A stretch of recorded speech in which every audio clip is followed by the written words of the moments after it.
Mesdames et messieurs, bonjour, bienvenue pour cette nouvelle édition d'Autour de l'Afrique. On va passer en revue les dernières nouvelles dans notre continent. On commence avec l'Égypte où le président Abdel Fattah el-Sisi, ou dans le cadre de sa visite officielle en Égypte, le président de la République de Finlande, Alexandre Stubb, a visité le grand musée égyptien ainsi que le site des pyramides de Gizeh accompagné de sa délégation au musée.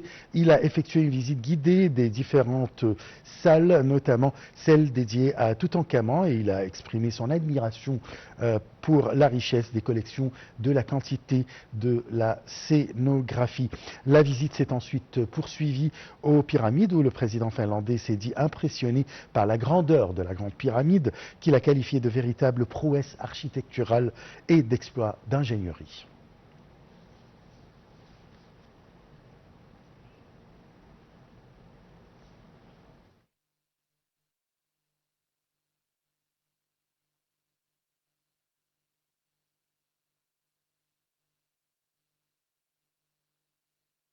Une vision élargie de la sécurité en respectant la souveraineté des États.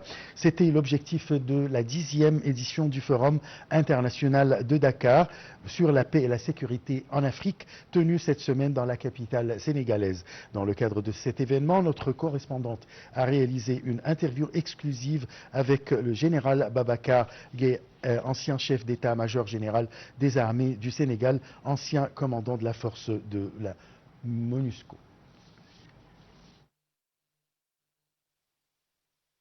Mesdames et messieurs, je me trouve à Dakar, la capitale sénégalaise, où se déroulent les activités du 10e forum, le forum international, le 10e de la paix et la sécurité en Afrique. Et j'ai le plaisir de faire la connaissance de Monsieur Dam Babou, journaliste à New York et président de la commission de la communication, qui va nous donner plus de détails sur l'organisation de ce forum. Bonjour, Monsieur Dam, bonjour. Bonjour, Jeanne. Bonjour. Alors, tout d'abord, j'ai vu comment cet événement est très important. Il parle de la paix, de la sécurité en Afrique. Il y a tant de pays qui participent, il y a 38 pays qui participent. Alors, comment avez-vous pu organiser, on peut dire, ce géant forum? Je pense que le forum fait sa propre publicité. Depuis la première édition, ça allait crescendo. Parce que les thèmes sont intéressants. Et en général, tous ceux qui viennent veulent revenir. Et quand ils en parlent, les autres veulent revenir.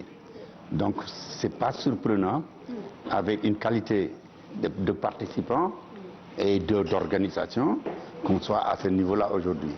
Et ce qui fait la particularité du Forum de Dakar, la plupart des rencontres qui parlent de paix et de sécurité, ou bien même d'économie ou de culture, en général, ce sont des délégations officielles qui viennent, qui portent les positions de leur propre gouvernement ou de leur propre pays. C'est presque pas des négociations, les gens donnent les positions de leur pays.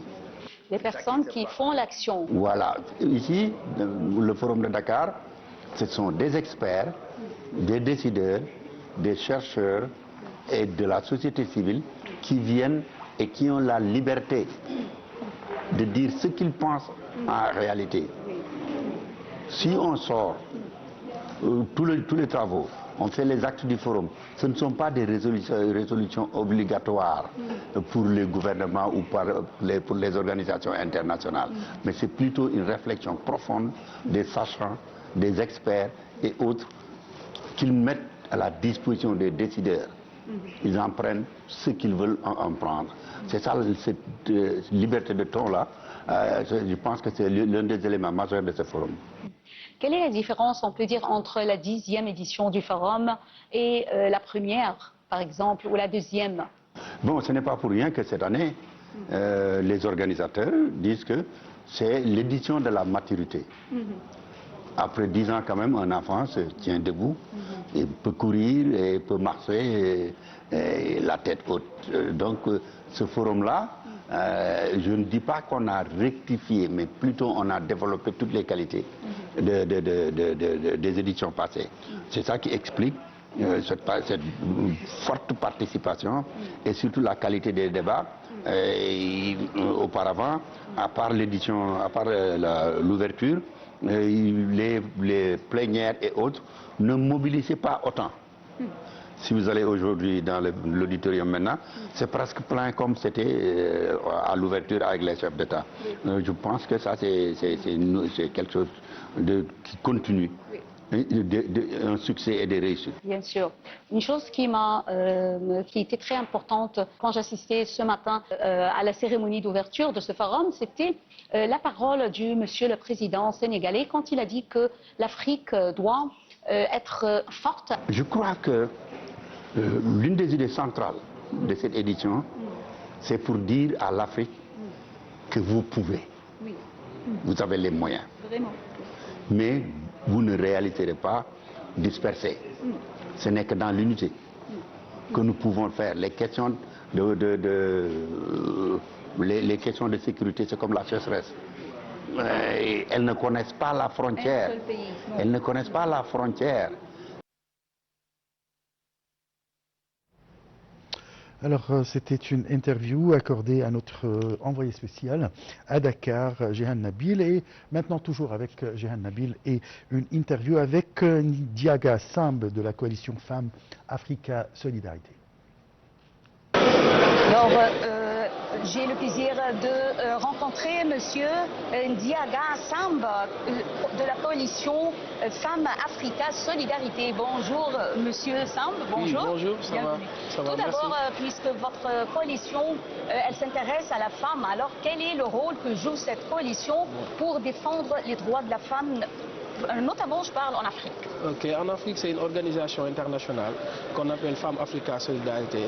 Son rôle, c'est de faire la promotion du leadership féminin dans les processus de maintien de la paix et dans la résolution des conflits, mais aussi de donner des programmes pour autonomisation des femmes, notamment IWA Sénégal, etc., des programmes partout en Afrique.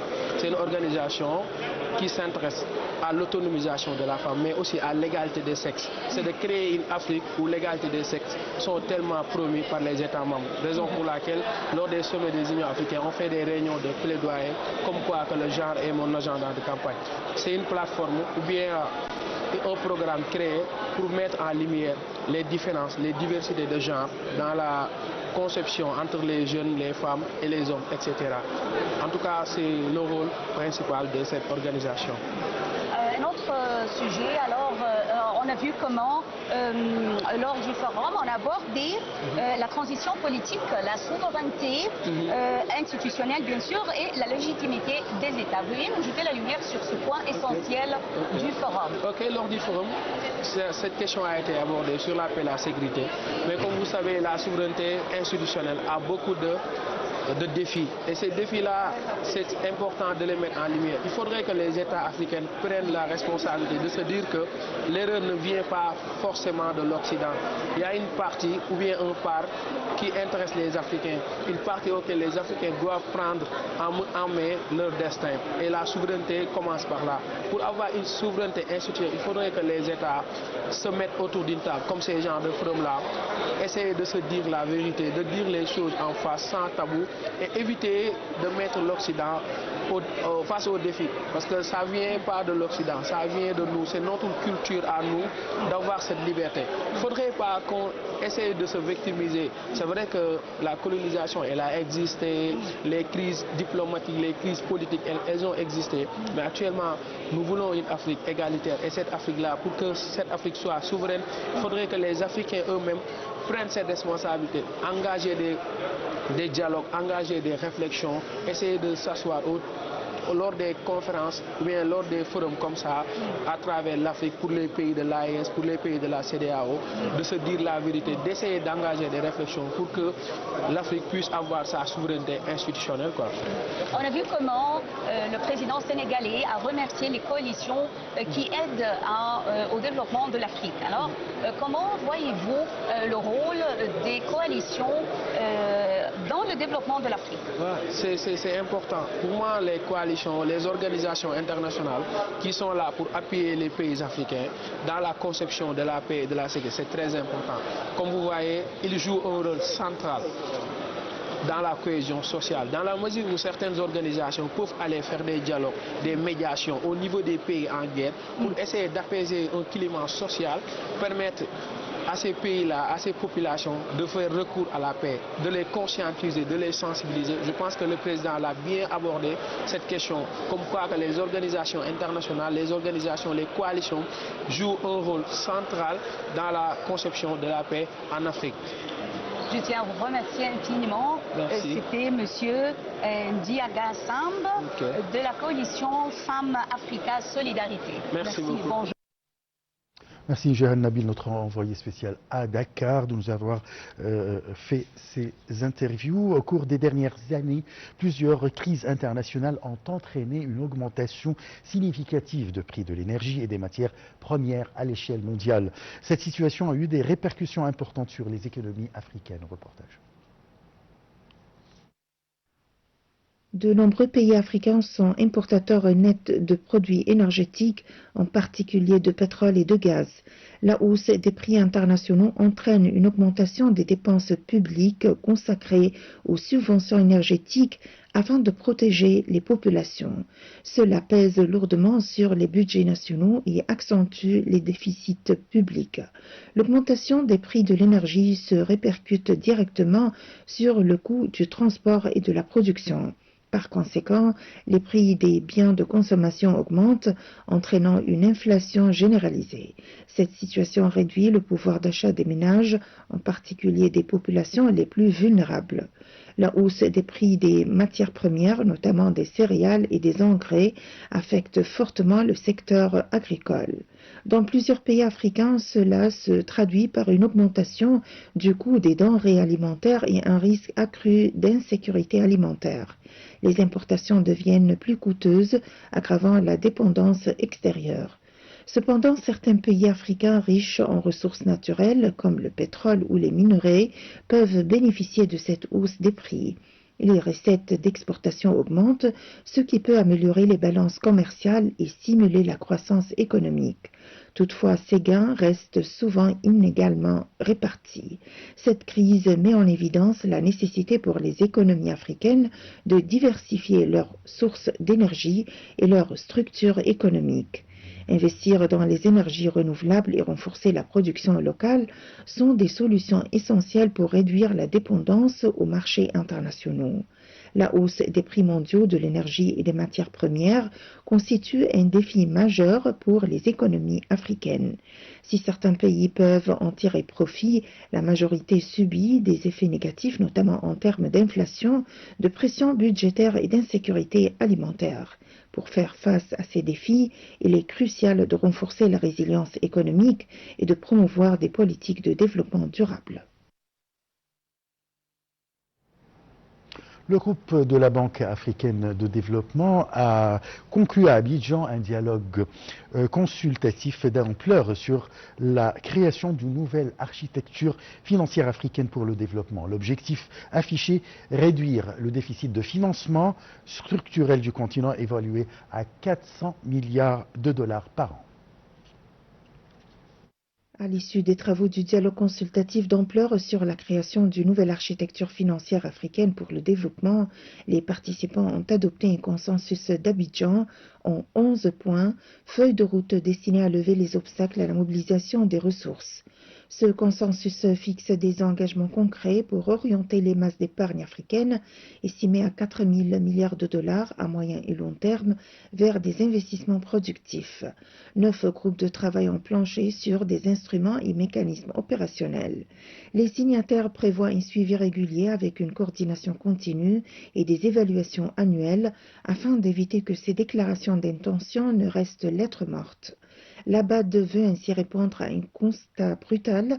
Les capitaux africains fuient le continent ou dorment sur des comptes extérieurs. Le président de la BAD a martelé pendant le dialogue l'inadéquation des mécanismes actuels de financement du développement en Afrique. Ces derniers, hérités des accords de Bretton Woods, peinent à capter l'épargne locale et à la transformer en levier de transformation structurelle. Le dialogue s'est tenu sous le patronage du président ivoirien Alassane Ouattara, ouvert par le Premier ministre Robert Begré-Mambé. Un choix politique fort, Abidjan, hub financier régional, accueille ce pari souverainiste. Fin de cette édition, merci de l'avoir suivi. Je vous souhaite une très bonne journée. Au revoir.